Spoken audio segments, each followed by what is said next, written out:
변방현이 정치 중심에 서고 싶은 내 남자 유쾌상쾌 통쾌 정치 토크쇼 정치인싸 오늘도 함께하는 분들 소개해드립니다. 안녕하세요. 보수우파 패널 장성철입니다. 네, 전남 순천의 천하람입니다. 네, 안녕하세요. 김준우 변호사입니다. 네, 안녕하세요. 현근택입니다. 네, 저는 진행을 맡고 있는 아나운서 허일우입니다. 사실 딱 지난 주말에 토요일이었던 걸로 기억을 하는데요. 카카오가 먹통이 됐었습니다.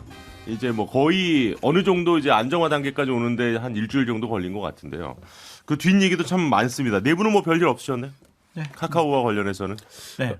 아니 뭐 저는 이제 남들 겪는 불편 똑같이 겪었는데 그것보다도 제 와이프께서 카카오 주식을 꽤 많이 갖고 계셔가지고 아하. 집안 분위기가 굉장히 안 좋았습니다. 예. 아마 이제 특히 카카오뱅크라든지 이런 관련주 갖고 계신 분들의 이 우리 개인 투자자들 걱정 대단히 많으시더라고요. 주가가 아마 3분의 1 토막 정도 났죠. 그렇죠? 근데 이게 아마 보니까 개인들도 있지만 그 회사에 다니시는 분들. 아, 그렇죠. 되게 뭐 빚내서 투자한 분들 굉장히 많다 그러는데. 자사주 매입하신 그렇죠, 분들. 그렇죠. 예. 근데 그런 분들도 뭐 걱정이 많을 것 같은데. 근데 저는 뭐 그렇게 봐요. 이게 사실은 거의 이제 카카오 없는 세상을 상상 못하게 돼 있잖아요. 지금 뭐 택시를 부르든 뭐 대리를 부르든 뭐 돈을 보내든 다 카카오로 하게 돼 있는데 이런 경우에 사실 우리가 잘 예상을 못했는데 완전히 이제 셧다운 될 수 있는 상황 아닌가. 네.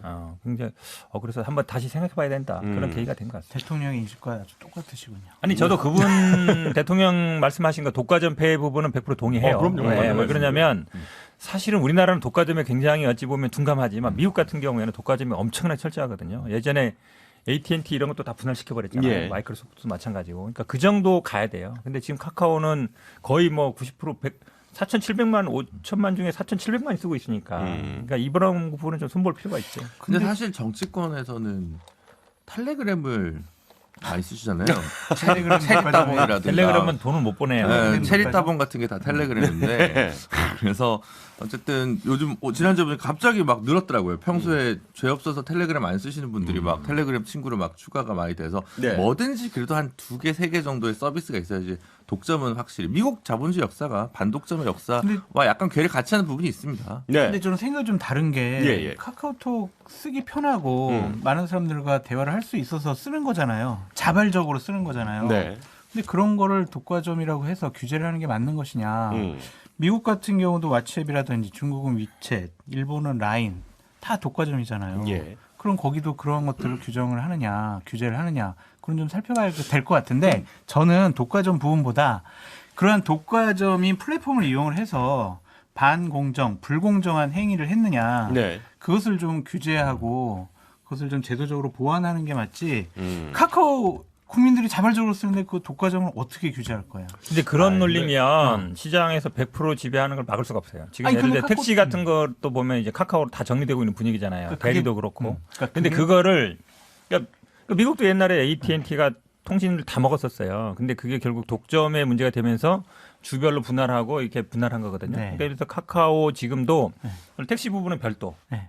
분할시키면 되는 거예요. 예를 들어서. 근데 더 문제는 뭐냐면 카카오가 지금 뭐 무슨 꽃배달이든 뭐 택시든 대리든 이거를 다 먹고 있거든요. 기존에 그걸 하던 분들이 있잖아요. 그러니까 다 밑으로 들어가는 거니까 두 개를 분류해서 생각을 그거를 시장 자율로만 보면 안 돼요. 아니, 그러니까 독과점이라는 카카오 거는 쓰는 것을 독과점이라고 할 수는 없고 그것을 이용해서 꽃배달이라든지 택시라든지 네. 이것을 이용을 하는데 불공정한 행위나 반공정한 행위들이 있으면 그거는 손을 봐야 그러면 돼요. 아니 저는 이제 어쨌든 보수우파 패널 네. 장성철 소장님께서 이렇게 얘기를 하시니까 어떻게 보면은 이제 뭐 자유를 되게 강조하고 있는 대통령 측에서 대통령실에서 지금 이제 자유와 너무 배치되는 규제에 대한 주장을 하는 게 아니냐 뭐 이런 의견들도 있는 것 같아서 오히려 그렇게 생각을 하시는 건가요? 그거는 대통령을 만나고 오신 네. 천하람 변호사님. 네, 뭐 아니 근데 이제 뭐 방금 잘 말씀해 주셨는데 그 자본주의나 자유주의가 최고도화됐다고 할 수 있는 미국 사회도 네. 사실 공정거래에 대해서는 관점이 굉장히 엄격합니다. 그러니까 당연히 시장의 룰이 공정하게 작동해야지 시장이 자유롭게 돌아간다라는 게 성립할 수 있는 거거든요. 안 그러면 예. 그건 뭐 말이 안 되는 거잖아요.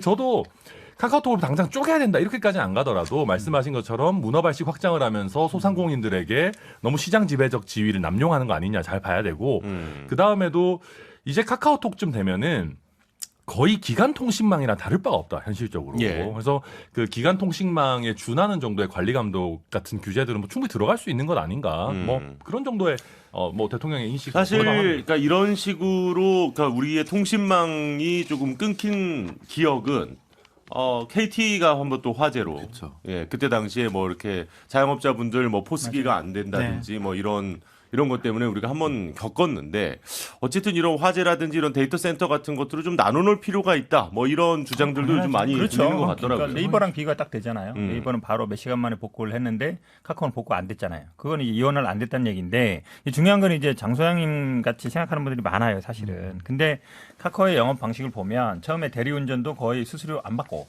거의 이제 쭉 어찌 보면 이제 중소 영업체들을 쭉 정리한 다음에 시장 지배를 확보한 다음에 이제 수수료를 받는 방식이거든요. 예. 카카오 택시도 마찬가지예요. 네네. 처음에는 무료로 쫙 하다가 나중에 시장 지배되면은 수수료 받는 방식이거든요. 그렇죠.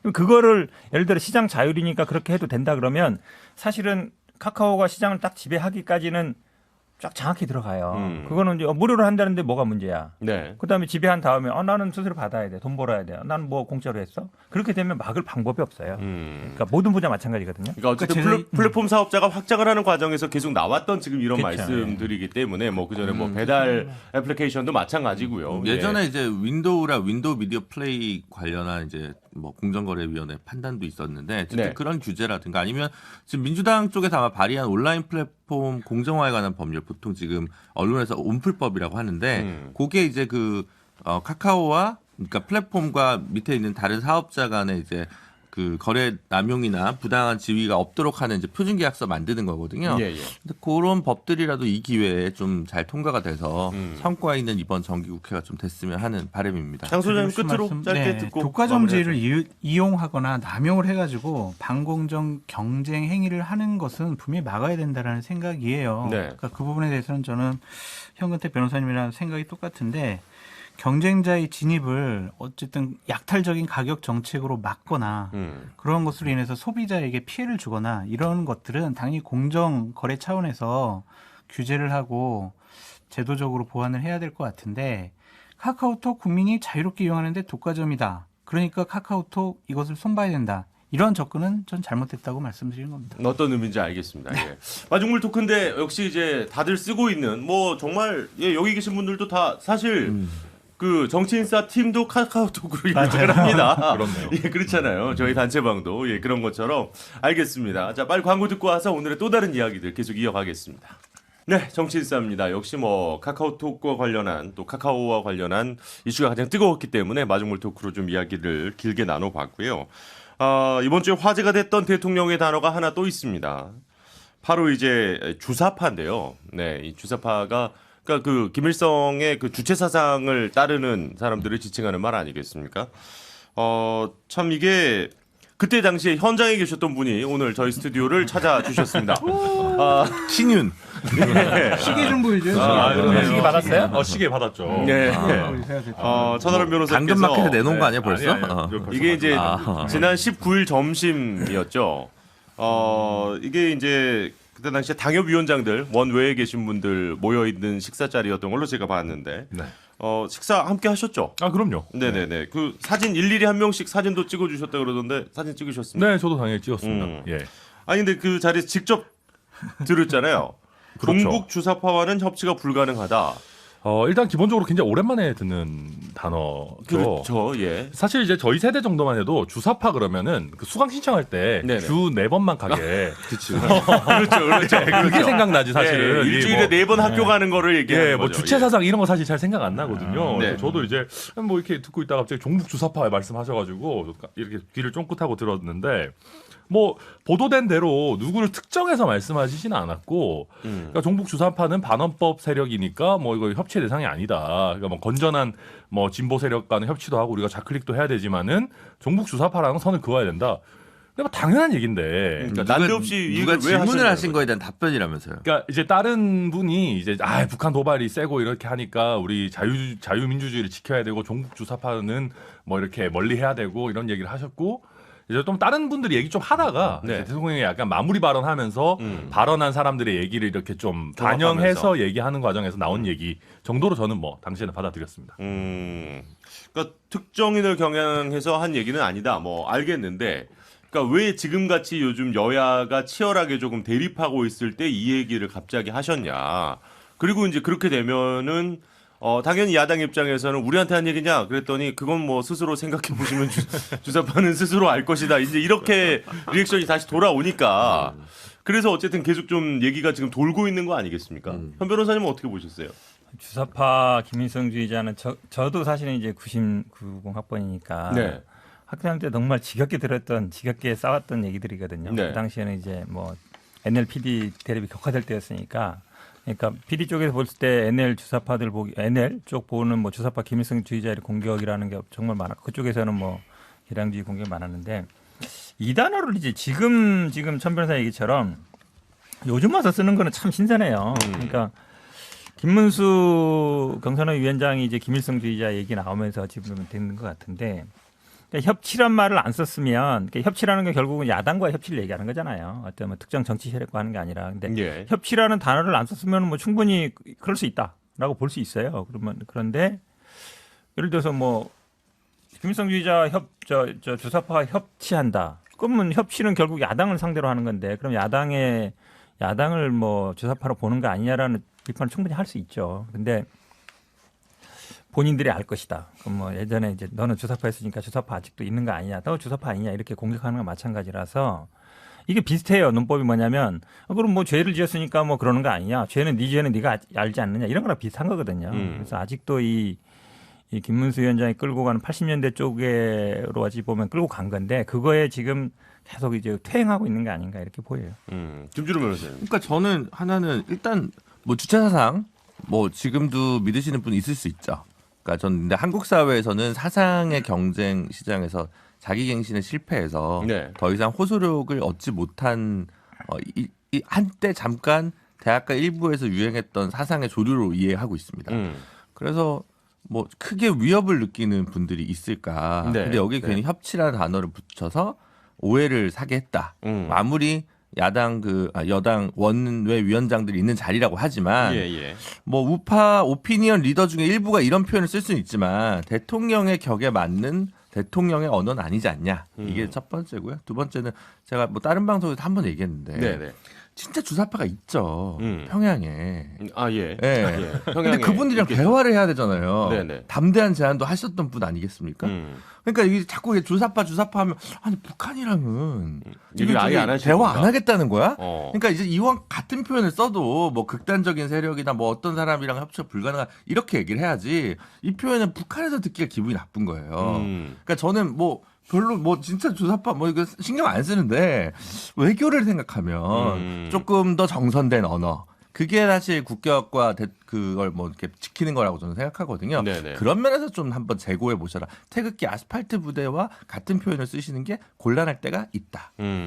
장 교수님. 뭐 간첩이나 통진당 뭐 이석기 뭐 그런 생각하신 것이 아닌가라는 생각도 들고요. 이 발언을 대통령이 직접 본인이 꺼내서 한 게 아니라 한 당협위원장이 질문해서 거기 답변하는 과정 중에 나온 것이기 때문에 이것을 야당을 향했다거나 협치를 하면 안 된다라거나 그렇게 읽혀지진 않는 것 같아요. 그래서 저는 대변인실의 대응이 좀 안타깝더라고요. 네. 그 6명이 질문을 하고 그거에 대한 종합적인 답변이 있었다면서요. 그 풀 워딩을 좀 언론에 릴리스를 했으면 이런 오히려? 오해를 받지 않았을 것 같은데 왜 안 했을까라는 좀 생각이 듭니다. 근데 이제 역시 이제 문제가 계속됐던 거는 지금 제가 네 분께 의견을 한 번씩 다 들어봤는데도 이 협치라는 단어가 아까 지금 방금 말씀하신 뭐 통진당이라든지 이런 분들이랑은 지금 협치를 할 대상은 아니니까. 머릿속에 그냥 그 생각이 좀 들어가 있으신 것이 아닌가라는 생각도 드는데 대통령 협치하셔야죠. 야당과 이렇게 지금 이재명 당대표와 관련된 수사가 막 진행이 되고 있으니까 현재 국회에서의 협치가 참 힘들고 어려워진 거는 같긴 하지만 그래도 국정을 운영해 나가는데 하나의 큰 축이 야당이잖아요. 그래서 이렇게 대결 구도로 가는 것은 참 좋지는 않은 것 같아요. 그러니까 지금 말씀하신 것처럼 네. 기본적으로 뭐 야당의 민주당 중에 일부 뭐 예전에 뭐 전대협 운동했거나 이런 사람들이 뭐 종북 주사파 아니냐라는 생각을 갖고 있는 거예요, 사실은. 그러니까 협치 얘기가 나오는 거죠. 네. 근데 그렇게 말씀하시면 국민의힘에는 북한에서 넘어온 사람도 있어요. 아 예. 네. 뭐 그리고 진짜 뭐 옛날 진짜 주사파 했던 사람도 있거든요. 전향했잖아요. 아니 그러니까 전향이라는 거는 아니 그러면 지금 김준호 변호사 얘기하던데 정치권에 들어와서 이미 정치했으면 그분들 다 어찌 보면 제도권에 들어온 것이지 그런 분들 가지고 또 옛날에 전대협 운동하고 뭐 주사파 했으니까 지금도 주사파일 거다. 그거는 본인들한테 누가 더 침뱉기나 마찬가지예요. 그럼 북한에서 넘어온 분은 전향해서 주사파 아닌지 어떻게 알아요? 말하는 거 보고? 전향 썼으니까? 그거 모르죠. 다시 또 갈 수도 있는 거죠. 아니, 우리가 이제 그렇게 얘기하면 안 국회의원들 되는 뭐 거예요. 사상 검증할 건 아니고 여기서 네, 네. 제가 봐도 이게 뭐 대통령을 포함해서 저희 당에 있는 사람들도 지금의 민주당 주류 예를 들면 이제 정말 직접적인 상대방이라고 할 수 있는 민주당 지도부나 주류가 종북 주사파라고 생각하는 사람 누가 있겠습니까?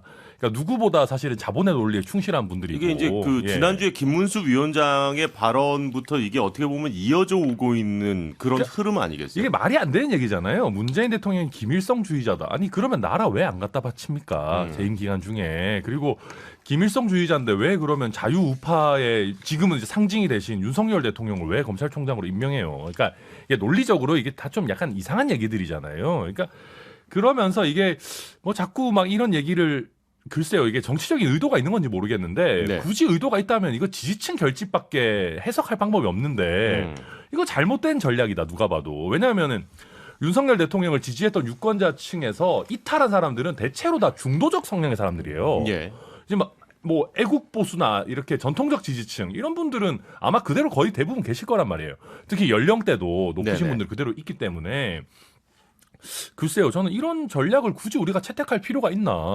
좀 타이밍이나 전략상으로 저는 안 맞다 이렇게 봐요. 네, 알겠습니다. 뭐 사실 지금 방금 이제 두 분 얘기하신 내용대로, 그러니까 최근에 이런 기사 제목이 있더라고요. 대결 정치 한복판으로 이동하는 대통령.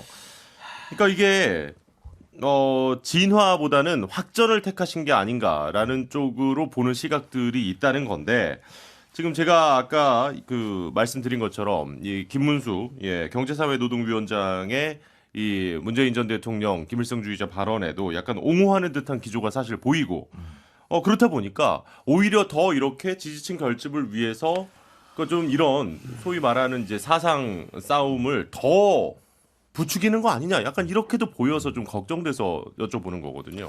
그러니까 대통령께서 사상 싸움을 함으로써 지지층을 결집시키겠다라고 생각을 하시면 잘못된 거죠. 근데 그러한 인식과 행동으로 언론에 비춰진다라는 것은 참 되돌아봐야 할 지점이다라고 말씀드리고 싶습니다. 예. 어제도 뭐 저희가 이재명 당대표 얘기를 했지만 기본적으로 참 야당과 계속 이렇게 강대강 대결 구도로 간다라는 것은 결코 윤석열 대통령에게도 좋지 않은데 제가 판단하기엔 2024년 총선 때까지 이러한 기조가 계속되지 않을까 참 걱정되고 우려스럽습니다. 그러니까 아니 저는 제가 조금만 말씀드리면 네네네.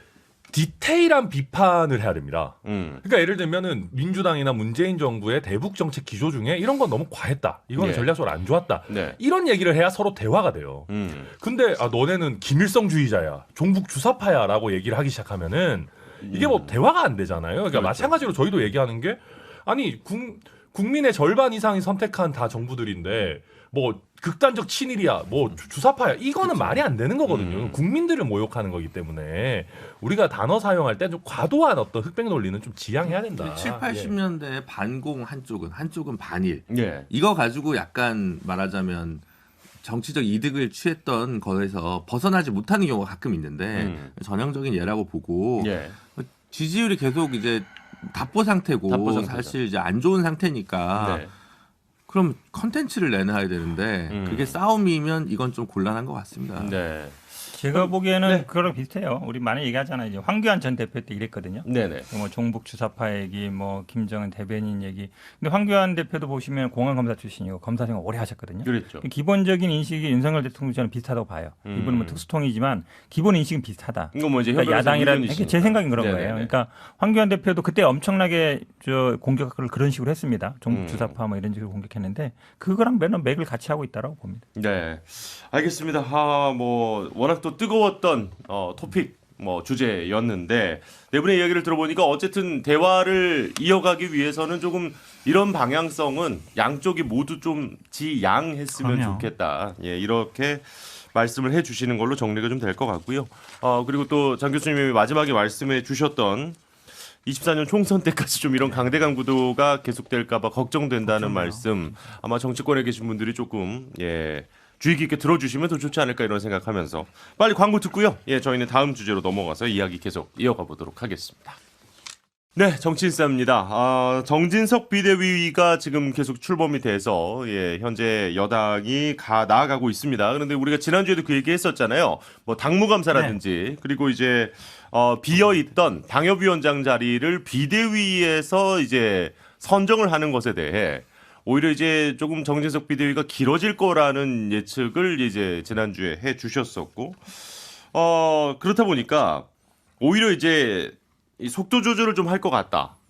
이준석 전 대표를 조금 지지했던 분들이라든지 뭐 아니면은 비윤계라고 불리는 윤석열 대통령과는 또 조금 다른 계파에 있는 분들 때문에라도 속도 조절을 좀 할 것 같다. 어떻게 좀 이런 얘기가 나오는 걸로 봐서는 지난주에 우리가 얘기를 처음 나눴던 좀 강공 드라이브의 내부 반발이 좀 있는 게 아니냐. 그러니까 내부 반발이 당연히 좀 있죠. 어느 했어요? 정도는. 네. 천 변호사님이 내부 반발 했어요?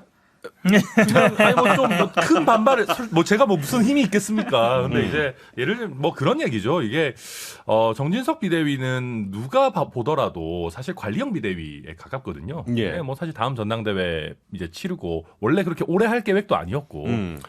근데 이제 여기서 이제 당협위원장을 채우는 것도 채우는 거고 교체까지 하겠다. 이거 약간 좀 너무 나가는 거 아니냐 하는 반발들이 뭐 당내에서 있고요. 근데 실제로 뭐 비어 있는 곳 중에 꽤 상당 부분은 이준석 대표 체제에서 그때 당시에 이제 선발을 이미 해놨어요. 예정돼 있고. 땅땅땅만 안 했을 뿐이지. 그런 것도 이제 다 이제 무효화하고 새로 하시겠다 막 이렇게 하니까 조금 이렇게까지 할 필요 있나? 뭐 이런 정도. 우리 정치인사에 나왔던 허은하 의원 같은 경우도 땅땅땅 직전 아닙니까 지금? 그래서 사실 무효화됐을 거예요. 근데 이제 제가 얘기 듣기로는 네. 그날 당협위원장들과 만나는 자리에서 정진석 비대위원장이 대통령에게 왜 68곳의 당협위원장을 새로 제가 선임을 해야 되고 왜 조강특위를 열어서 당무감사를 해야 되는지에 대해서 브리핑을 설명을 해서 대통령께서 흔쾌하게 그런 의미였다면 해도 된다 하시라 해야 되지 않겠냐 뭐 이런 식의 표현을 하셨다 하더라고요. 근데 제가 궁금한 건 아무리 여당이지만 네. 당 내에 관련된 걸 왜 대통령에게 재가를 받는 듯한 제가가 아니라요. 일단은 뭐 어쨌든 중요한 문제이기 때문에 1호당원 아니겠습니까? 그러니까 대통령에게 좀 말씀을 드리고 또 대통령실에서 안 돼 막 이런 식의 반응이 나오면 안 되기 때문에 이해와 양해를 구한 수준이라고 보여지는데 일단 이렇게 될 것 같아요. 68곳을 다 임명하려고 할 것 같아요. 근데 되게 민감한 지역들은 빼놓을 것 같아요. 예를 들면 노원이라든가 뭐 강동갑, 순천이라든가 뭐 이런 데. 가만히 있는 척까지 왜 그러세요? 아니 예민한 데는 뭐 이제 분당이나 뭐 이런 데죠. 그렇죠. 수지나 뭐 이런 데. 강동갑 이런데 아무래도 그러니까 좀 여당 지지세가 강한 곳을 그렇죠. 지금 얘기하시는 거겠죠. 경쟁자가 지금 있는 그러니까요. 곳 그런 데는 좀 빼놓을 것 같고 그래서 경쟁자가 없거나 어떤 한 분이 경쟁력이 세면은 거기는 임명할 것 같고 그리고 전체 당협위원회에 대해서 이제 당무감사를 할 거래요. 그 당무감사를 한 결과를 이제 다음번 당 대표에게 전달하고 넘기는 형식. 그래서 다음번 당 대표가 제대로 좀 임명할 수 있는 여지를 남겨놓겠다. 그런 식으로 좀 방향이 잡혀가는 거죠. 그러면은 뭐 예를 들어서 그러니까 69군데 처음에 얘기 나온 것 중에서 뭐 약 한 50곳 정도는 임명을 하고 19곳 정도는 뭐 남겨둔다든지 뭐 이런 식으로 될 거라고 그런 보시는 분류 거죠? 작업을 하고 있는 것 같아요. 그래요. 네. 아니 그런데 이제 최근에 그 또 장해찬 청년재단 이사장은 그런 얘기를 했잖아요. 뭐 김명준 비대위도 일괄 사퇴했고 김종인 비대위도 당무감사했다. 근데 왜 지금 정진석 비대위는 하면 안 된다고 주장을 하는 사람들은 민주당식 내로남불이다. 이거 어떻게 좀 답변하시겠어요? 이거 뭐 저를 겨냥한 거라고 또 하시는 분들도 계시고 그러는데 이거 제가 뭐 내로남불을 하자는 건 아니고요.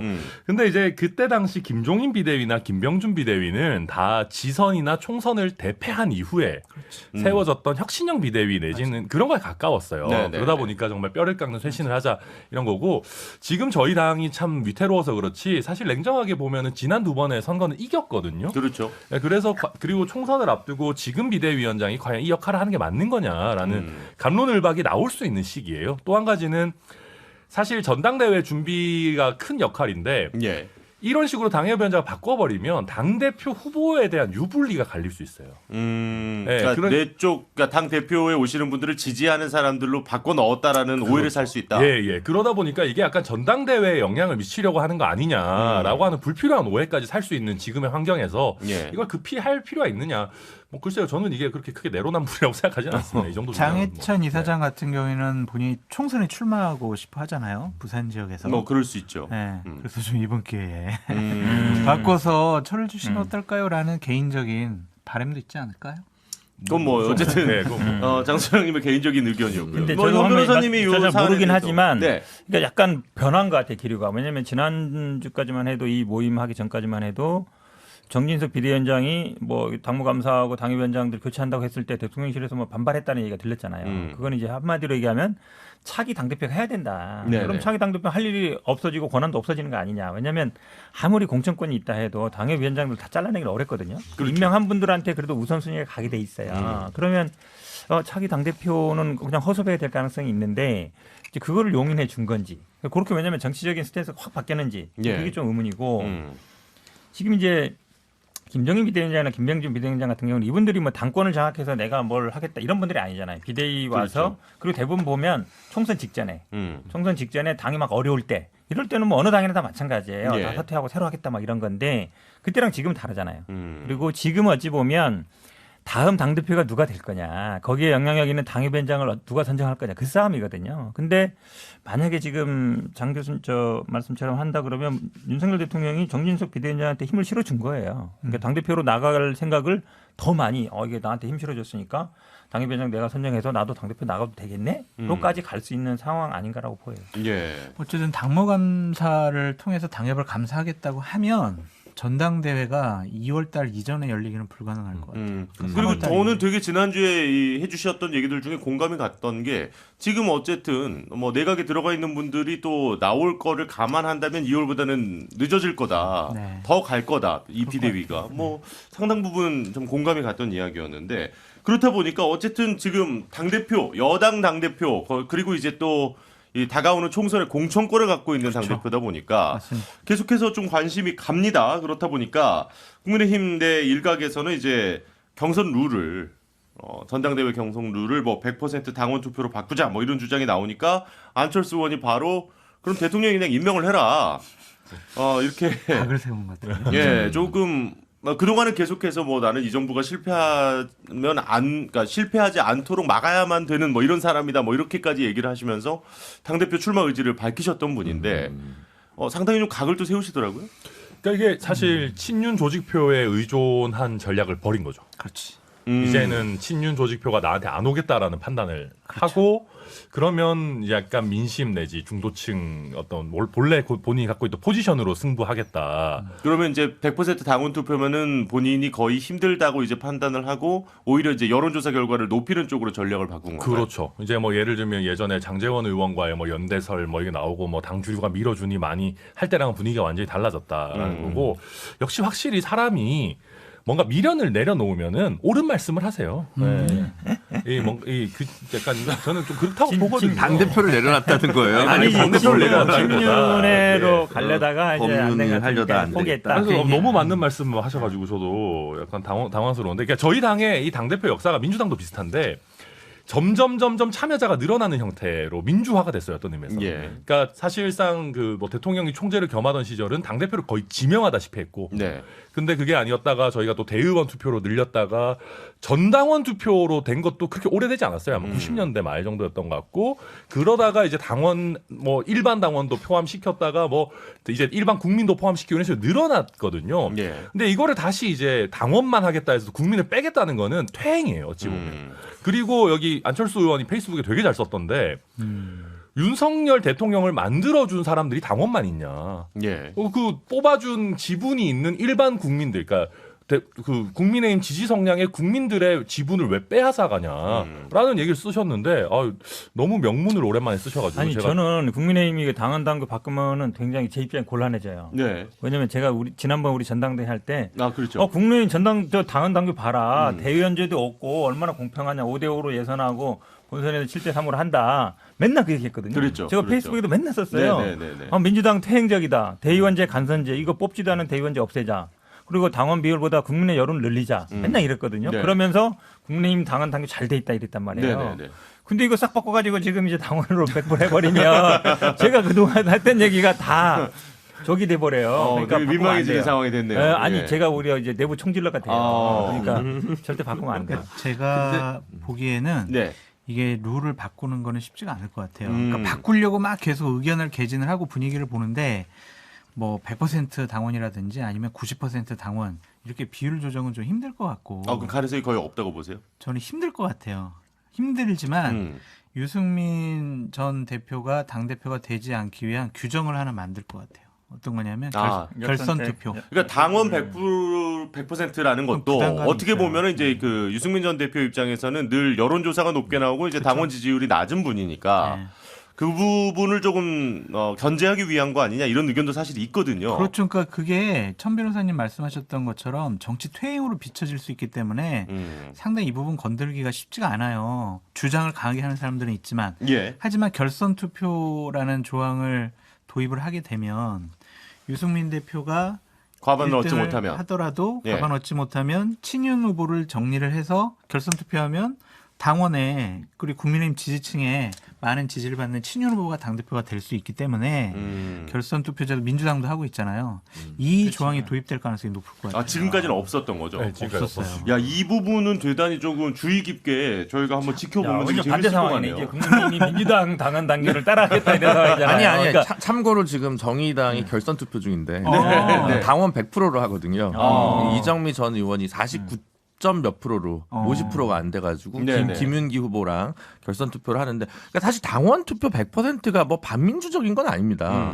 그렇잖아요. 그러니까 이때 누구한테 유리하고 누구한테 불리하냐인데 진보정당 쪽은 아무래도 소수정당이니까 국민 여론이랑은 조금 소수니까 당원 100%로 쭉 했어요. 한 번도 오픈형을 한 적은 없거든요. 예.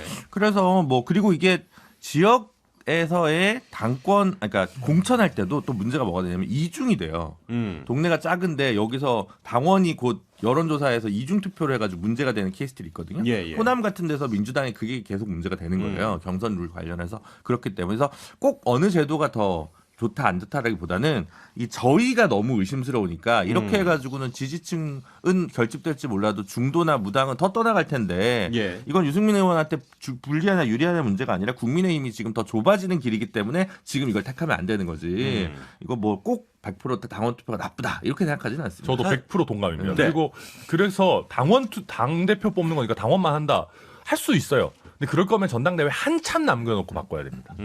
이게 누구한테 유리하고 불리하고 얘기 나오기 전에. 근데 그러니까 이게 유불리에 대한 서로 얘기가 안 나왔을 때. 네, 레이스가 사실상 시작되고 나서 이런 얘기 하기 시작하면 의미가 없고 그리고 저희는 정의당과 조금 다른 게 약간 대중정당의 성향도 강하고 국고보조금도 훨씬 많이 받잖아요. 네, 그러니까 조금 민주당이나 저희 같은 경우는 좀 상황이 좀 다른 거 아닌가. 민심반 아니 근데 이제 그 얘기는 늘 있었잖아요. 그러니까 당원 숫자가 뭐 몇십만 명이 넘어가면 여론조사를 할 이상하게 때와 하죠. 네. 거의 이제 같이 가기 때문에 큰 문제가 없다 뭐라는 이제 주장들도 사실 있을 수가 있으니까요. 그래서 이제 당원 100%를 주장하시는 분들은 또 이 그런 논리적 근거를 가지고 얘기를 하실 수가 있는데 어쨌든 네 분의 의견은 잘 들었습니다. 뭐 저는 어쨌든 오늘 해주신 얘기 중에 국민의힘의 이제 이번 경선 룰과 관련해서는 결선 투표 도입할 네. 거냐 안 할 거냐 눈여겨 보셔야 장 소장님이 지금 얘기해 주신 부분은 조금 관심 있게 지켜보시면 역시 보수파 역선택- 원톱 패널답게 아니 근데 역선택 방지도 민주당이 갖고 있는 거고 네, 네. 결선 투표 갖고 있는 건데 네. 이거 따라하려면 뭔가 뭐 로열티라도 내고 하자.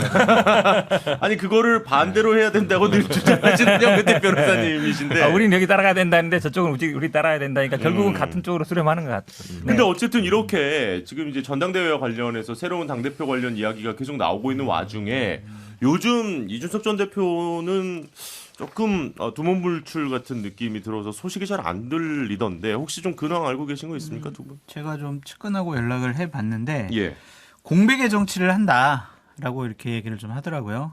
공백의 정치. 현실 정치에서 야 이준석이 좀 필요해 이준석 나와라 그럴 때까지 좀 당분간 잠수를 타는 게 옳다라고 생각을 한 것 같고요. 예, 급하게 뭘 하겠다라기보다는 어쨌든 국민과 시민의 당원의 요구가 있을 때까지는 좀 가만히 있겠다라고 얘기를 했고 당분간 좀 언론 활동도 좀 안 하겠다. 그래요. 예, 어. 그 정도. 네, 저도 직접은 연락 안 해봤는데 연락해본 사람의 말에 의하면 전화를 굉장히 빨리 받으신다. 아, 옛날에 안 받았다는 얘기야? 세 번 울리기 전에 받더라. 굉장히 약간 빠르게 이런 얘기. 전화를 안 해요. 받았어 내 전화는요 옛날에.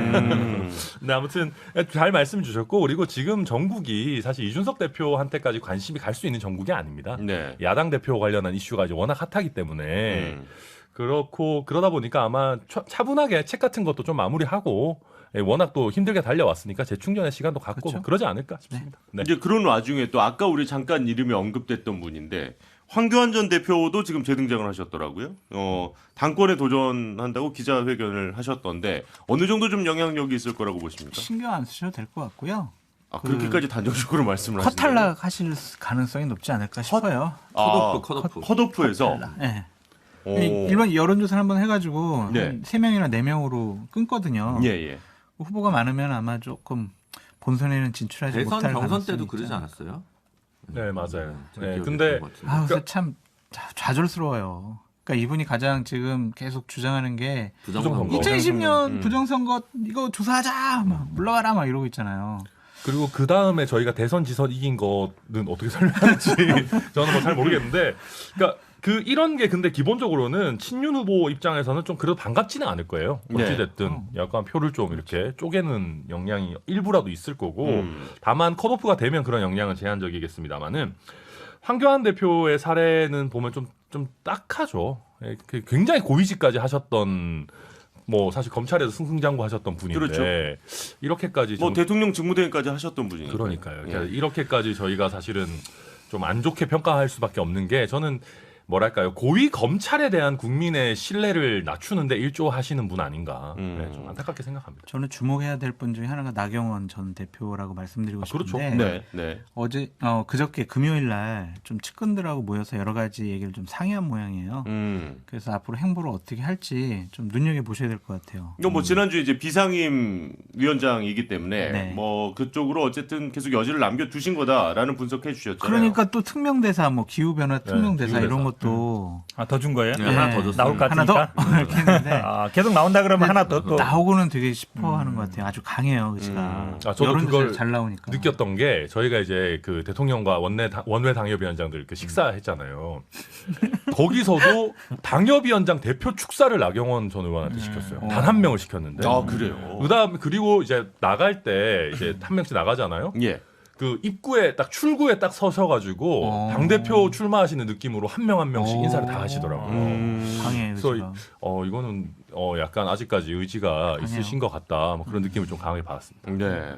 뭐 어쨌든 계속해서 지금 뭐 당 대표의 후보로 뽑히시는 분들의 뉴스는 계속해서 생산이 되고 있다 보니까 나경원 전 원내대표 네. 예 이야기도 좀 지켜보면 될 것 같고 그런데 이제 이 지난주에 제가 인상적이었던 부분이 그거라 그랬잖아요. 지금 내각에 있는 분들이 네. 총선에 출마를 할 수 있다. 네. 그러면서 이제 또 이 당 대표에 나올 수 있다. 뭐 권영세 통일부 장관 얘기도 나왔습니다만 역시 윤석열 의원이 SNS에 한동훈 장관과 관련해서 이야기를 좀 남겼어요.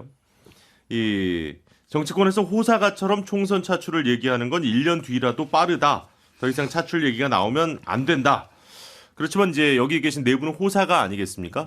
예, 호사가 네 분을 모셨기 때문에 제가 아마 총선 출마한다는 얘기는 방송에서는 뭐 제가 아마 굉장히 먼저 언급했던 것 같아요. 하셨죠. 예, 왜냐면 어디 모 언론사에 가서 저 했을 때 뭐 결국은 아마 뭐 한동훈 공천 주려는 거 아니냐 이런 얘기를 했었는데 저는 뭐 정치는 할 거라고 봐요. 네. 왜냐면 지금 뭐 다 그 용산의 뜻을 잘 아신다는 분들이 다 얘기하고 있잖아요. 뭐 40% 넘으면 출마한다. 그런 전제는 아무 의미가 없어요. 유상범 의원이 한 얘기죠. 유상범 의원이 뭐 40% 대통령 지지율 40% 넘으면 출마한다는 얘기는 그 앞에 전제는 제가 보기에 아주 중요한 말이 아니고 하나만 한 말이고 네네. 그 뒤에 말이 중요한 거죠. 한동훈 출마. 그 말을 했느냐 아니냐 중요한 건데 뭐 조수진 의원도 그렇고 다들 보면 뭐 바람을 일으켜야 된다. 뭐 새로운 인물이 필요하다. 뭐 이끌어야 된다. 이런 얘기 나오잖아요. 예. 이거는 제가 보기에 어쨌든 뭐 출마는 많았고 뭐 당대표까지는 어떨지 모르지만 어쨌든 다음 총선에서는 얼굴로 내세우려는 거 아니냐. 그게 또 윤석열 대통령의 뜻 아니냐. 이렇게 해석할 수밖에 없죠. 그래요. 김준호 변호사님은 좀 이 한동훈 장관 관련한 이야기는 어떻게 보셨어요? 한동훈 장관 입장이면 어떨까? 총선에서 물론 뭐 강남 서초 이렇게 소위 알짜를 안정적인. 준다면 네. 모르겠는데 네. 그게 아니면 꼭 나간다라고 생각하진 않을 것 같아요. 극단적으로 얘기하면 서울시장 직행도 같이 저울질 해볼 수도 있어요. 아하. 서울시장. 네. 그렇기 때문에 이제 그건 묘하게 이제 볼 거고. 네. 그 다음에 이제 이게 지금 현안이 지금 엄청 많잖아요. 요즘 뭐 수사 뭐 어제 얘기한 것도 있지만 한동훈 장관의 대체제로서의 법무부 장관. 자기가 신복하는 사람. 예. 이게 또 어디까지 할 건가. 그것도 고민을 좀 해봐야 될 거고. 근데 이제 지금 조수진 의원이나 유상범 의원 고민하는 건 이럴 거예요. 그러니까 어쨌든 수도권에서 새로운 바람을 일으켜야 된다. 예. 그래서 뭐 주호영, 정진석 이런 지역 맹주들로는 선거를 좀 치르기 어렵다. 그러면 이제 남은 수도권 지난주에도 말씀드렸지만 뭐 중진이 별로 없고 네네. 인지도가 있는 분이 그러면 이제 그러니까 자꾸 나경원이라는 이름이 나오고 아니면 안철수라는 이름이 나오는데 나경원, 안철수 싫다. 근데 권영세는 뭔가 좀 그런 느낌이 아니고 예. 그러면 이제 원희룡 그다음 남은 카드가 이제 한동훈 장관. 밖에 없으니까 이제 원하겠죠. 그러니까 당이 원하는 것과 개인이 생각하는 정치 일정 사이에 약간의 간극이 있을 텐데 그거 가지고 어떻게 판단할까가 좀 귀추가 주목되는 거죠. 그러니까 저도 두 가지를 나눠서 봐야 될 것 같은데요. 예. 그러니까 예를 들면 이번 당대표 선거에 차출해야 되는 거 아니냐 이런 얘기를 하는 분도 계시는데 네네네. 저는 그거는 솔직히 말이 안 된다고 생각합니다. 음. 제가 한동훈 장관이면은 그걸 할 리가 없어요. 예.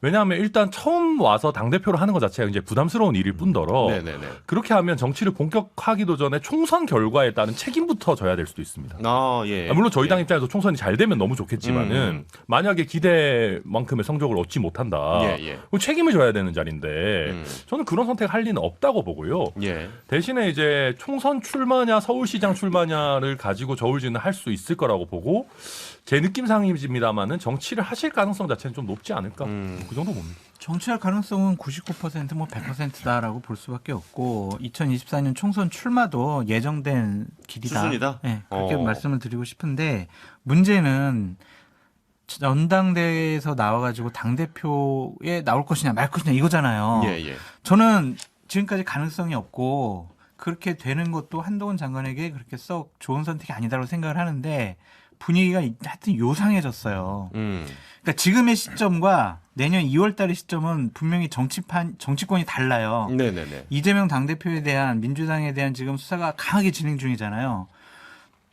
지금 검찰이나 대통령실에서 여당 의원이라고 봐주지 않을 것 같아요.